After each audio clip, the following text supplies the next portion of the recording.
Good.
Good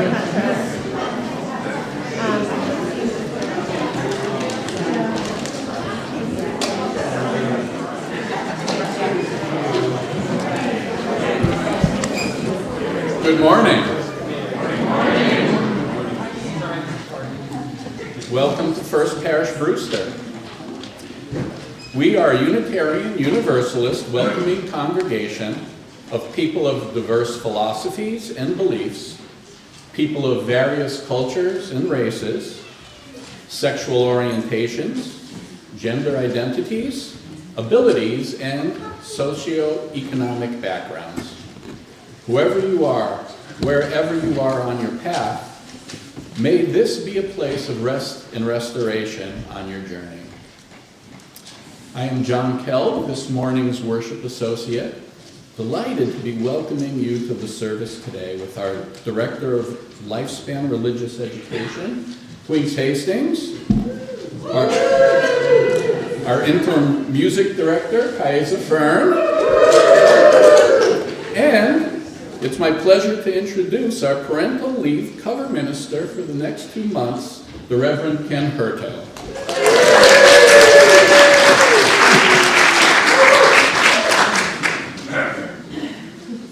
Our services are available and recorded on our YouTube channel midweek.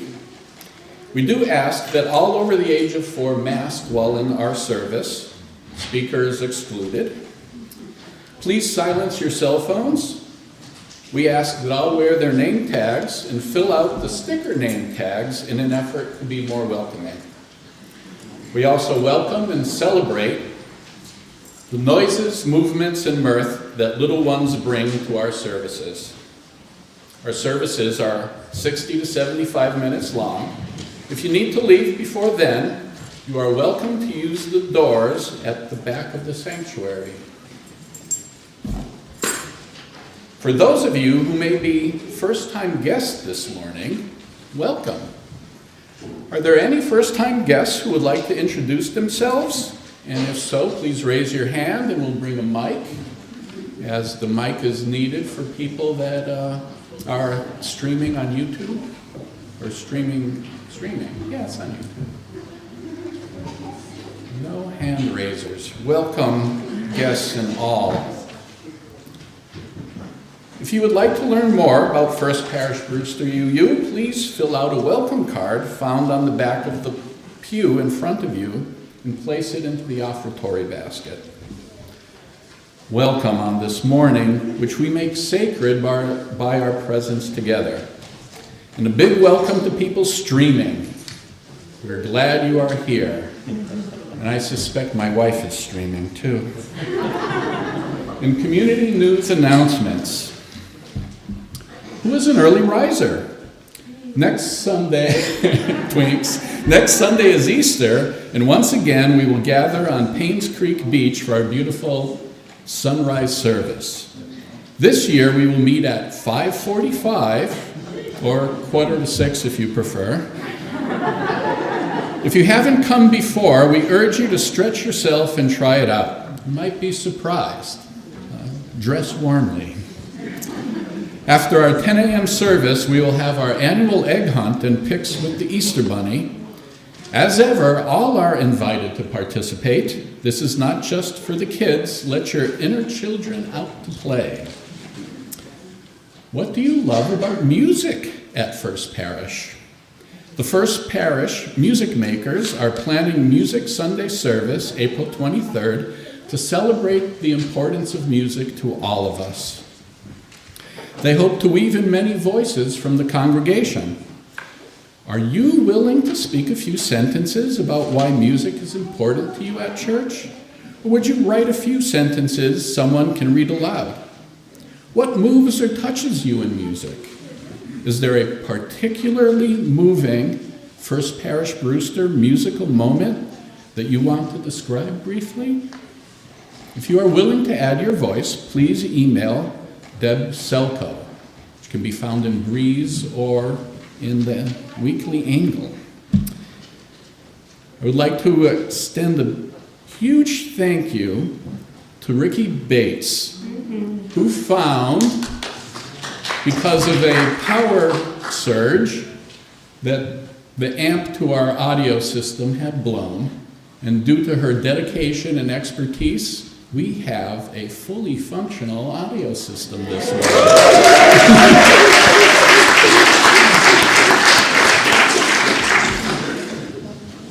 Following the service today, everyone is invited into the parish room for mask-optional coffee and conversation, or you are welcome to socialize here in the sanctuary with masks on.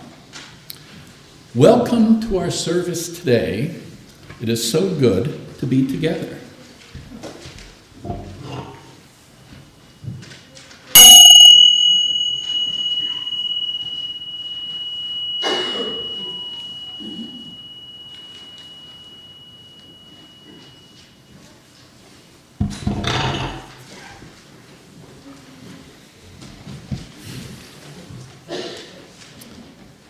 My work life brought me to South Korea for 15 trips that added up to about 7 months in the land of the morning calm.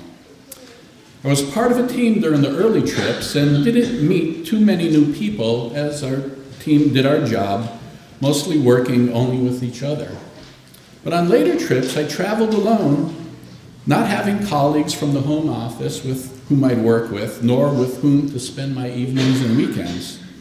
So, what I would say after hello was a concern for me. Having some familiarity with Korea was helpful, but I was also aware of some cultural pitfalls and aware that I might fall into some. Fear is overstated, but I did have some anxiety about how both working and personal relationships might develop. After saying hello and getting to work, I looked for things we had in common. I ate lunch with my Korean colleagues, and they appreciated my willingness to try unfamiliar foods, some even untranslatable. Lucky for me, I enjoy spicy food. Hiking is a very popular activity in Korea, and I love hiking. I was invited to join the hiking club and went hiking with those I was working with. I learned more about Korean customs and history, and friendships grew. I also got past hello with a Texan I met in a bar. Sounds like the opening of a joke. Patrick was a Vietnam War veteran and returned to Asia to learn more about Buddhism. There was a Buddhist temple in every mountain valley that I hiked through. Patrick knew more about Buddhism than my new Korean friends because none of them were Buddhist. He explained the stories painted on the outside temple walls, knew the etiquette for visits to the inside. Back here and now at First Parish Brewster, we have greeters to intentionally welcome guests. We give our guests the opportunity to introduce themselves during service. After service, either here in the sanctuary or in the parish room, are opportunities to follow up on an introduction. As we light our chalice today, we are invited to go beyond hello with each other, with guests, and with Reverend Ken as he begins his ministry with us. We are grateful for his presence as we look forward to Reverend Jessica's return in June and the opportunity to say hello to Ellen.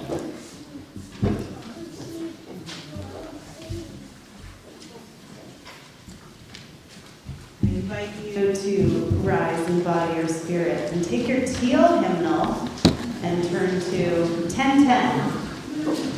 And look, it's 10:10. We must sing this song. We'll sing it through twice.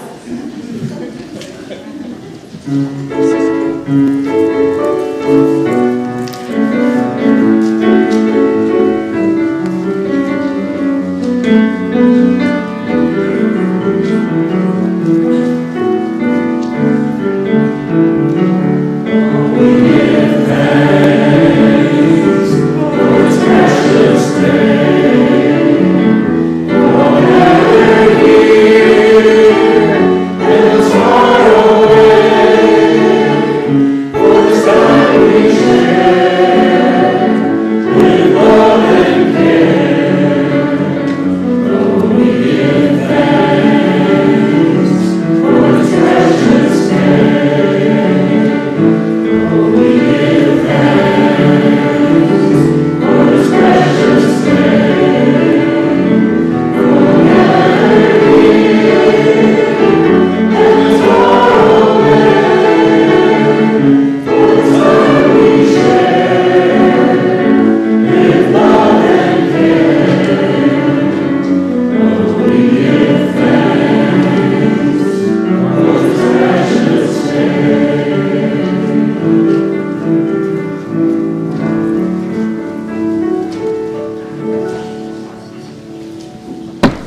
risen for the affirmation.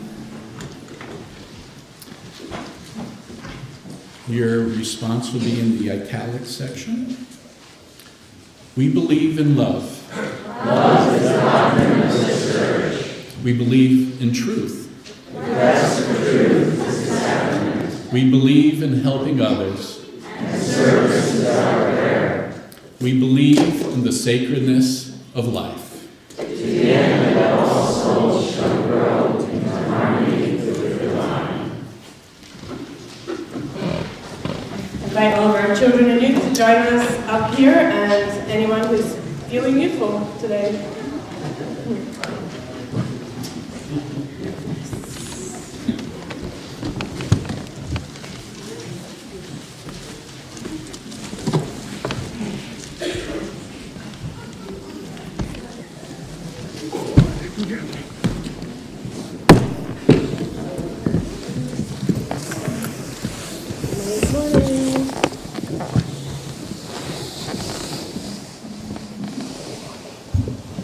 Good morning, everybody.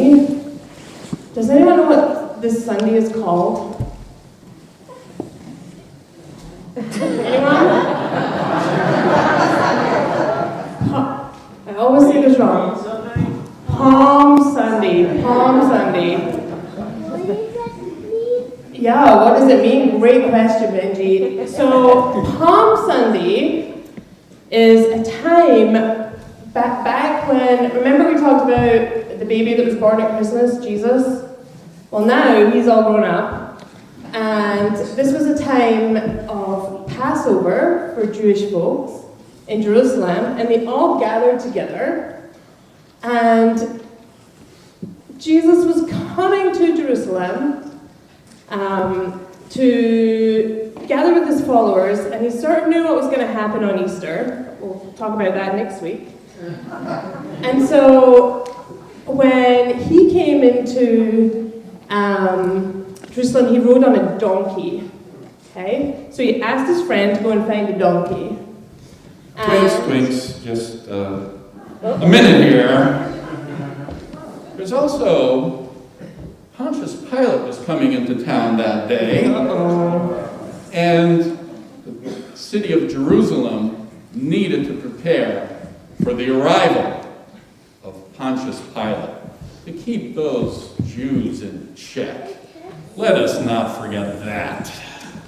So that's the other thing that was happening during this Feast of Passover, which was very important for the Jewish people. The government, Pontius Pilate was the governor under the Emperor Tiberius, okay? And so when he rode into town, he rode on horses, and he had an army, and he came, and he let people know that he was in charge. So Jesus, who had followers and was spreading peace around the world, he wanted to ride in on a donkey. And so the folks wanted to welcome him. And Jesus was a bit of a resistance man, so he used to talk to people who didn't have a lot of money, and he liked to throw tax collectors out of the temples, and he liked to spread love and peace in the world, and so he liked to resist what these folks over here were doing with their war horses and their army. And so when he came into town on the donkey, his followers and people who were excited to see him waved these palm branches at him as a way of welcoming him to the city.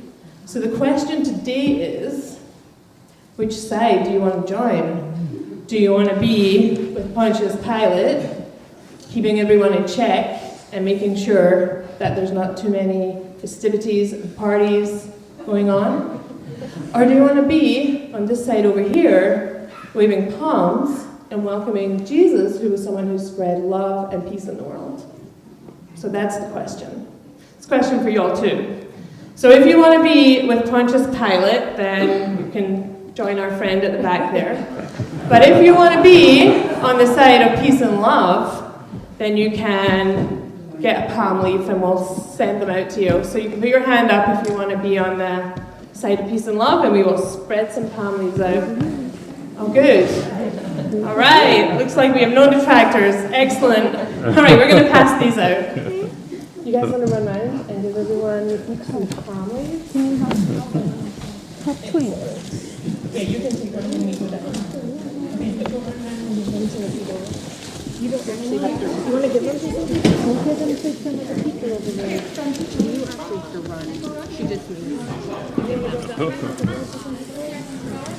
Here, we'll give them to everyone. And then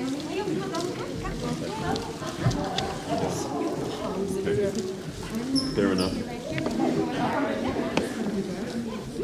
Well,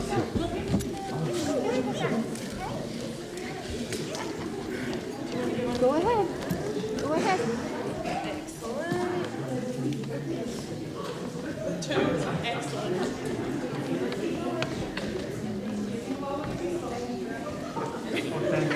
How are you? I was feeling jealous. I'm well. I feel like I always find these later on in my house. I'm like,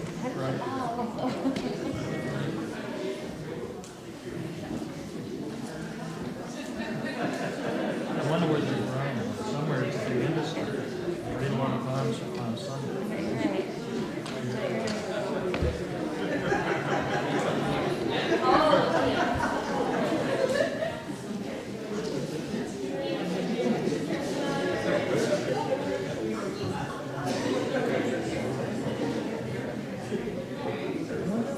Britain's family. I know this is true. I haven't heard. I had no tell with them in a while. I know. I hope everything's okay. I hope they're just busy in a good way, not a bad way.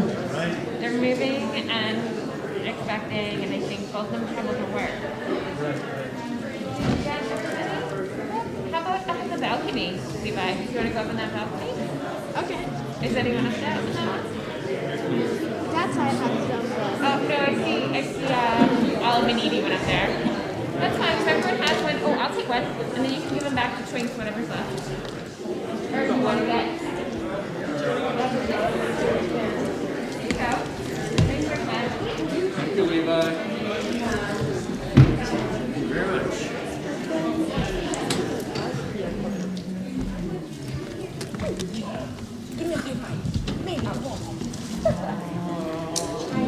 Challenging. It's problematic when I'm here, you know? Yeah. I need more than that. I need more.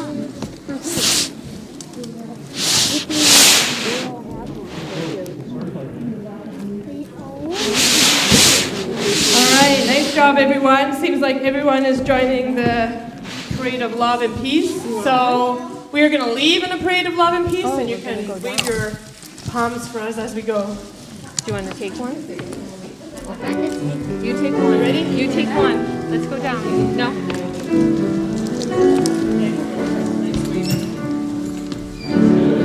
You can give the rest of mine to Twinks, okay?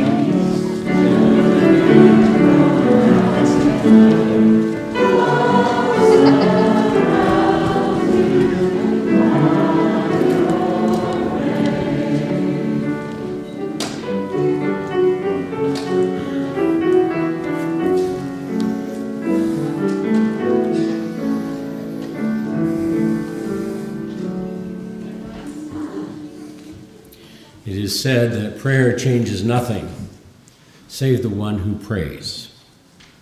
And therefore, I now invite you into a moment of reflection, perhaps meditation, or prayer in that spirit. This is a time where you are encouraged to draw inward, to reflect on who you are this day.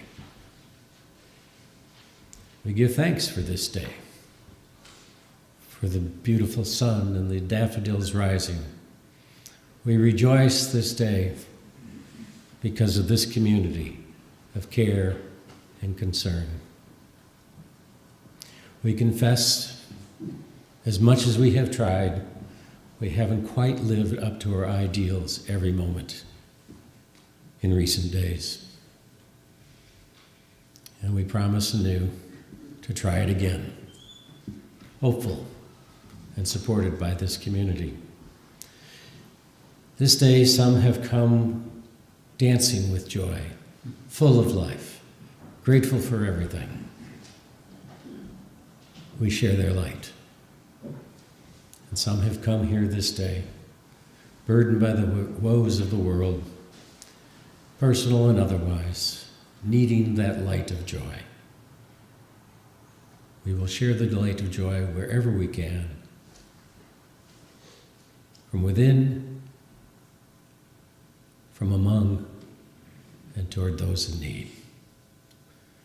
Rejoice this day, give thanks, for this is the day that has been given unto us. May it so be. May it so be. And amen.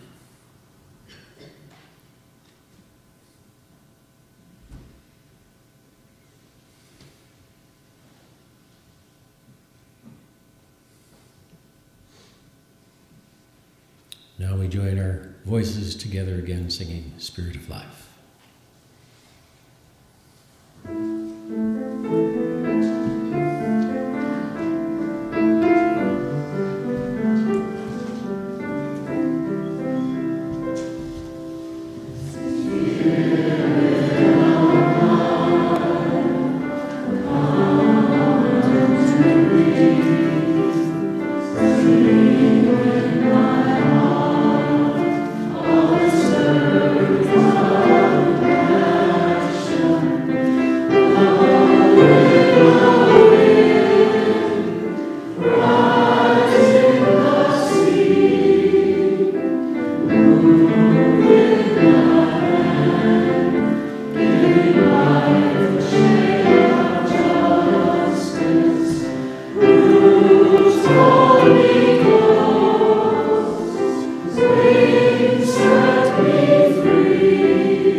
So as we come together and get to know one another, I'm a traditionalist and tend to think of this section of the liturgy as a lesson. And so I offer you a lesson for this day. Imagine the last time you were in an airport. And this is a story, a scene set by the American Palestinian poet Naomi Shihab Nye. Wandering around the Albuquerque airport terminal, after learning that my flight had been delayed, I heard an announcement. If anyone in the vicinity of gate A4 understands any Arabic, please come to the gate immediately. Well, gate A4 was my gate, so I went there.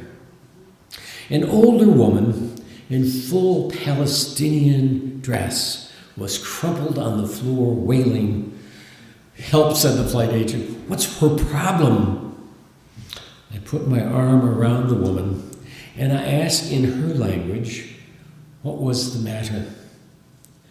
The minute she heard familiar words, however poorly used, she stopped crying. She thought her flight had been canceled entirely. She needed to be in El Paso for major medical treatment the next day. I said, no, we're fine. You'll get there just a little late. Who is picking you up? Let's call him. We called her son. I spoke to him in English. I told him I would stay with his mother. She talked to him. And then we called her other sons just for the fun of it. Then I called my dad. And he spoke with her for a while in Arabic and found out, of course, that they shared 10 friends. Then we called some Palestinian poets I know, and I let them chat with her. This all took up 2 hours. She was laughing a lot by then, telling me about her life, patting my knee, answering questions. She pulled out a sack of homemade marmoul cookies, little powdered, sugary crumb mounds stuffed with dates and raisins from her bag and was offering them to all the women at the gate. To my amazement, not a single one declined. It was like a sacrament. The traveler from Argentina, the mom from California, the lovely woman from Laredo, we were all covered with the same powdered sugar. There is no better cookie. Then the airline broke out apple juice, and 2 little girls from our flight ran around serving, they too covered in powdered sugar. I noticed my new best friend, by now we were holding hands, had a potted plant poking out of her bag, some medicinal thing with green furry leaves. Such an old country tradition, traveling tradition, always carry a plant, always stay rooted somewhere. And I looked around the gate of late and weary ones and thought, this is the world I want to live in, the shared world. Not a single person in that gate, once the confused crying had stopped, seemed apprehensive about any of the others. They took the cookies. I wanted to hug all those other women too. This can still happen anywhere. Not everything is lost. Here ends the lesson for our day.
Each week, we have the practice of...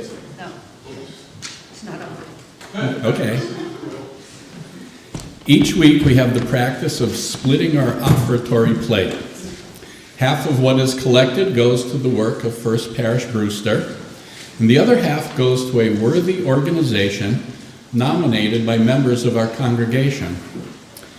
Family Pantry of Cape Cod Menstrual Products Program is the organization for this week's offering. 1 in 4 individuals miss work and/or school because they don't have the products needed to manage their monthly cycle. Through this program, the Family Pantry is now providing menstrual products on its weekly shopping list, thus helping to alleviate the source of stress for clients and their families. If you'd like more information, their website is thefamilypantry.com. There are several ways you can give today. You can text to give. The number is in your order of service. Or you can donate on our website. Or you can make a check out to First Parish Brewster UU, or FPBUU. However you choose to give today, thank you for your generosity. The offering will now be gratefully received. I'll be singing a little something that I think some of you might be familiar with, and if you'd like to sing along, I would welcome that. There are no lyrics printed, but there's one line that comes back a bunch.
Thank you, Kaisa. Bonjour. Buenos dias. Здравствуйте. Good morning. Hello. How you doing? Namaste.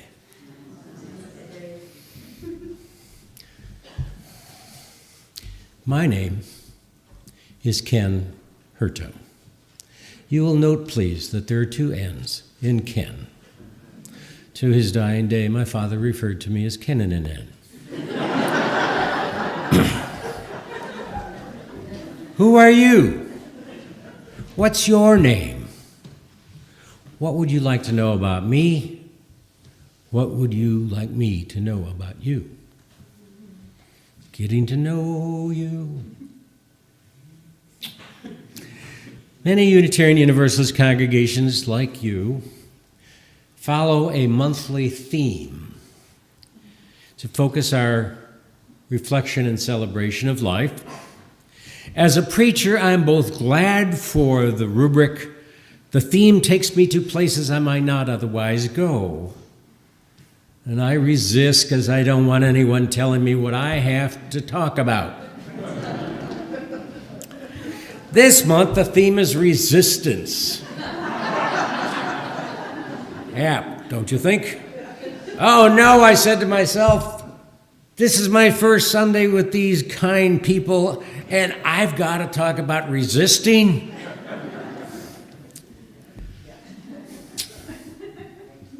How can I work that theme into a sermon about getting to know you? Well, it felt in a way I was going to resist, but then I thought, I resist talking to strangers. I resist engaging with people I do not know. Whether it's an old woman fearful at the airport, or a new neighbor who somehow doesn't quite seem to fit into the neighborhood, a new supervisor at work, or a new substitute minister. By the way, bless you. Bless you for giving your beloved Jessica this time to welcome into her life and to get her to know Eleanor, her miracle child. And thank you for trusting me to come and spend 10 or so weeks with you. I'll resist my fears of your strangeness. If you'll resist your fears of my strangeness, I promise to take my time getting to know you and welcome you getting to know me. When a child is born, she enters into the world with a terrific, "Hello, here I am!" Much to the relief and joy of parents and the care team, there are smiles and tears are how we say hello back. Before the child can articulate the question, she asks, first thing, am I going to be okay here? Will these people look after me, protect me? Will they know when I'm hungry or wet or just tired? And the most important question of all, will they love me? Most people, most of the time, enter into the world surrounded by love and care. We wail a hello and the world hellos back.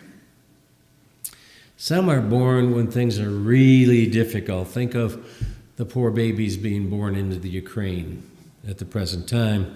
And some, sadly, are born into unhappy or inadequate families, and they learn quickly not to trust other people. You and I live along a continuum of trusting in a world that is in a continuum of trustworthiness. For some, trusting comes readily. We enter into community with our guard quite relaxed. Others come apprehensive, worried. Will I be safe here? Will I be protected? Will I be welcomed? Indeed, trust is the very definition of the word faith. Who or what merits my trust? Everywhere you go, you're asking this question. Usually below your awareness, you go into a new grocery store or a restaurant, you just assume they're going to provide nutritious food. But then you remember reading about food poisoning in the paper earlier that day, and you worry. Anywhere, everywhere you go, it is the first question you ask without even knowing you're asking it. Will I be safe here? Will I be protected? Will I be looked after? And certainly when we come to church and faith communities, will I be loved? Live long enough, you're going to get bruised by life. And sometimes you're going to be weary. You're going to recite the Russian proverb, "Proveya no proverya." Trust but verify. Depending how it was for us as little kids, As little people, we may spend more energy verifying than trusting.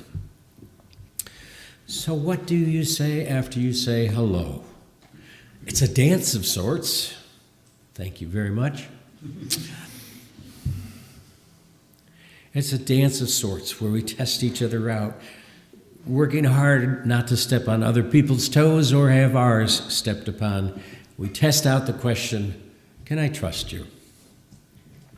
I've lived for 20 years now in the South. I'm a Chicago boy, born of rather stoic Norwegian culture, where being nice, polite, and keeping to yourself are prized values. They define my trusting capacity. I grew up with the usual Midwestern nice litany. Hi, how are ya? How you doing? Not that I really care. What's your name? Where do you work? Good Midwestern productivity-focused greetings. But in the South, it's somewhat different. With variations, this is generally the after hello conversation in this order of priority. Hello, what's your name? Who's your family? Which is your church? Which team do you support in the Iron Bowl, the Crimson Tide of Alabama or the Tigers of Auburn? Where do you live? And after about 30 minutes, they finally say, oh, what do you do for a living? Not quite as productivity focused as my culture. The more typical formal American greeting is usually, hello, my name is Ken. I'm a minister from Florida. That's it. More informally, the greeting may produce a hi, how are you? But this is just filler. It's not really an inquiry into your well-being. After you say hello, then what?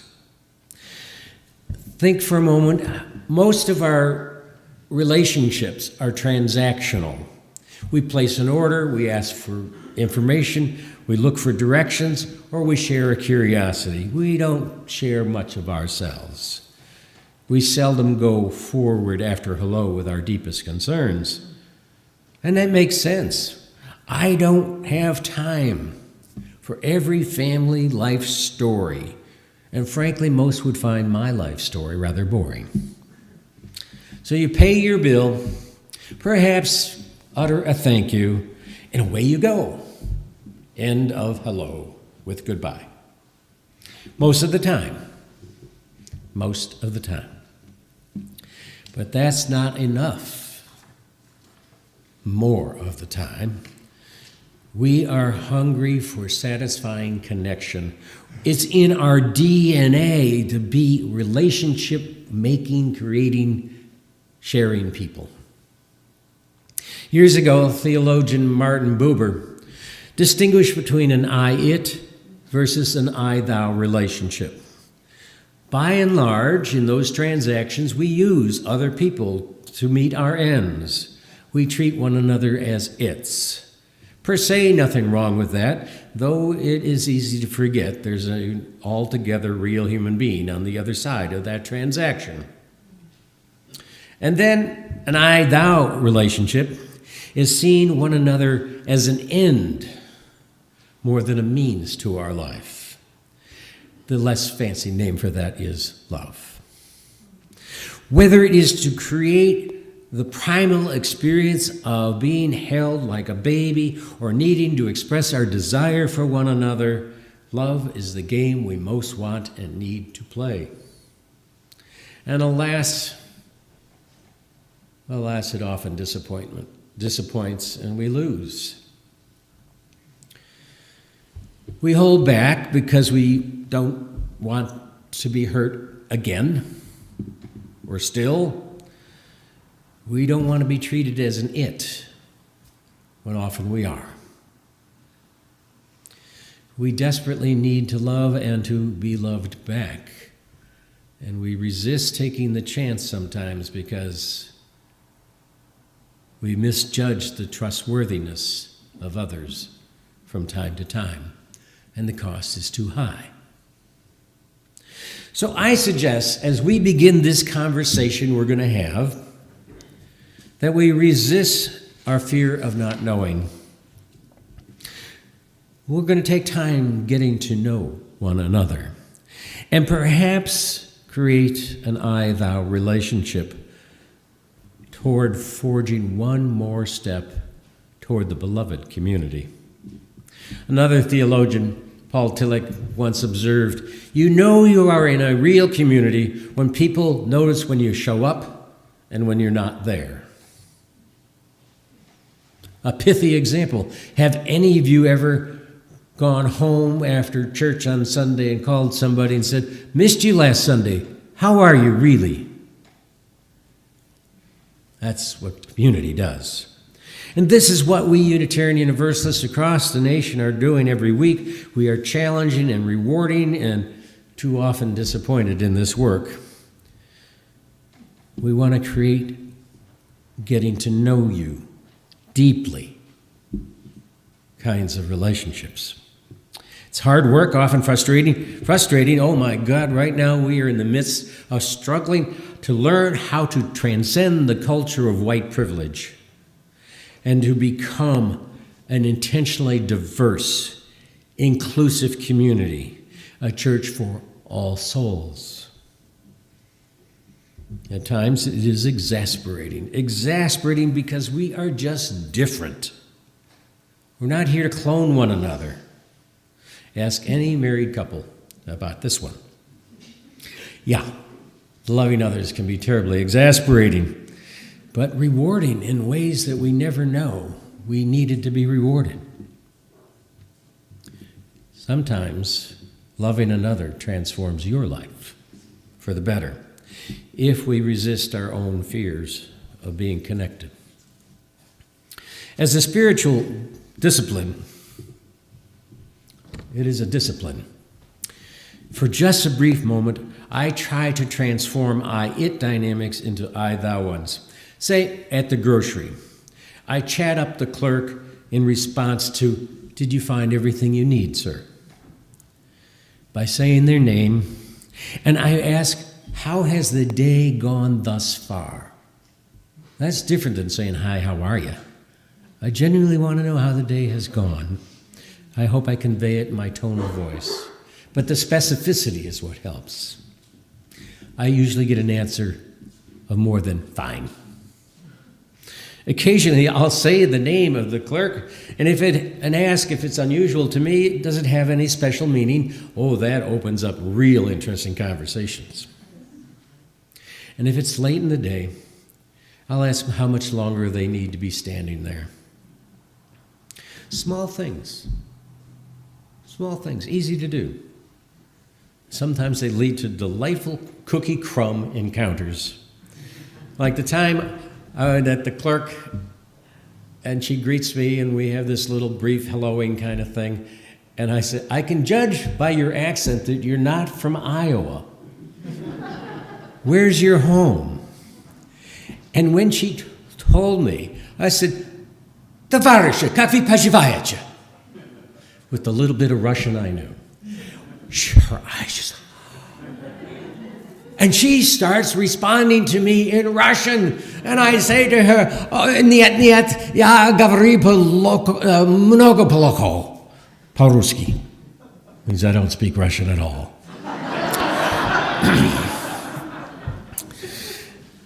She smiled, and I smiled, and I was glad there was no one in the line behind because we chatted for several minutes.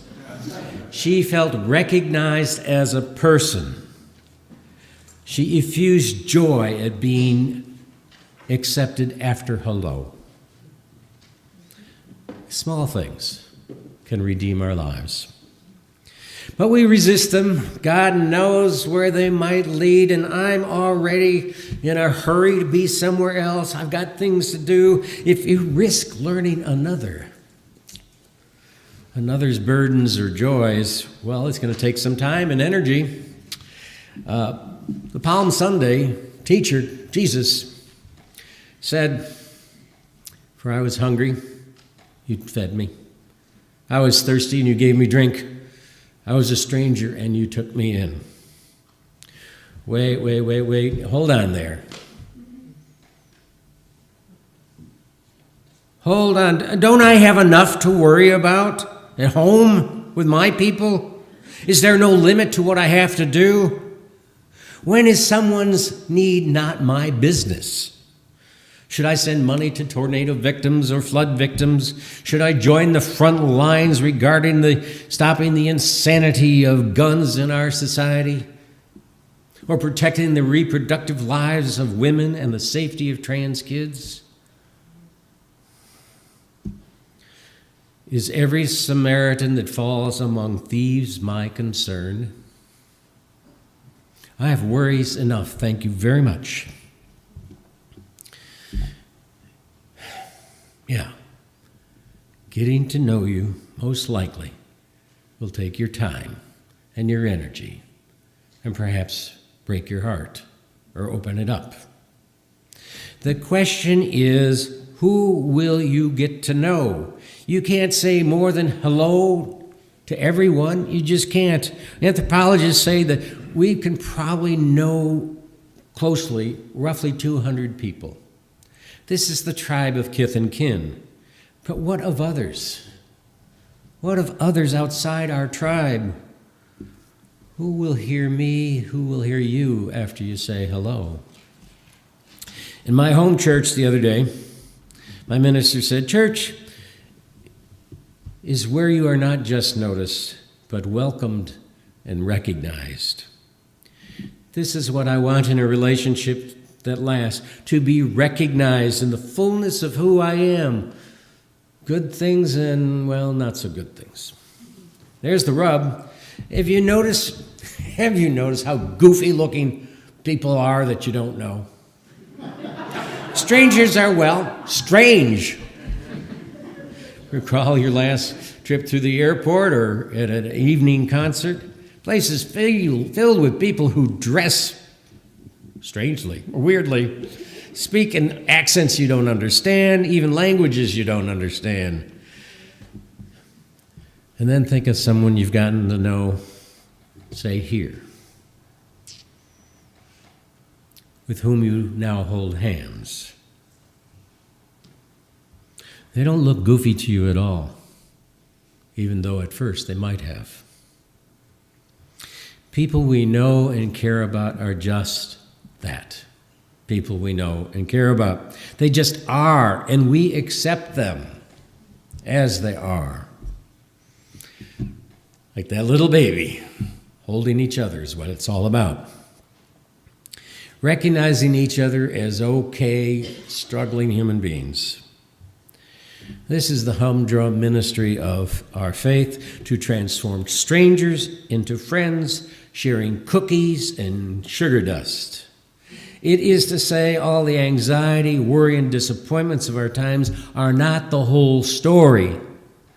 We can create the world we dream of. We can. We can build a new way to be together, where souls grow larger every day, connected in ways deep and lasting. We can do this if we resist our fear of one another. In my yoga class, each week, after our exercises, we turn to each other, placing our hands like so. And we say, Namaste. Namaste. This is a simple greeting in Hindi. It means hello, but it also means something deeper. The divine within me bows to the divine within you. I confess to you, this Midwestern boy finds that really, well, goofy. I resist. It's not my culture, but I join in anyway, and, I get over feeling goofy about it. And I embrace the practice as a way of going beyond hello, seeing the divine in each of you and bowing to it. Remember, Jesus said to his followers that fateful Thursday night, love one another. That was his only command. His only rule: love one another. No ifs, ands, nor buts. Just do it. So we begin. You and I look around at the gate of weary and tired ones. We can create the world we want, a shared world, charmed by each other's light and breezy cup of tea. Hello. Hi. How are you? Let's talk. Thank you for your welcome. I'm glad to be among you. Namaste and amen. We bring this service of reflection and celebration to a close by rising in body or spirit and singing our closing hymn, Building a New Way. Yes, and I'm getting to know you and getting to know about snapping on the offbeat. I don't think we've done that before, but I want to try it today. So 1, 2, just a snap, not a clap, because I know you also need to hold your hymnal, and hopefully you might have a neighbor who can hold the hymnal. Do, do, do, do, do, do, do. Maybe a little faster. Do, do, do, do, do, do, do, do. There we go. Now we got something.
As you go your way this day, go forward seeking to answer to one more thing that you already know. Keep before you the high road of adventure. Be a blessing to all whom you meet. And then let us return together and celebrate the beauty and the joys of life once more next week. Blessings upon you. Amen. Amen.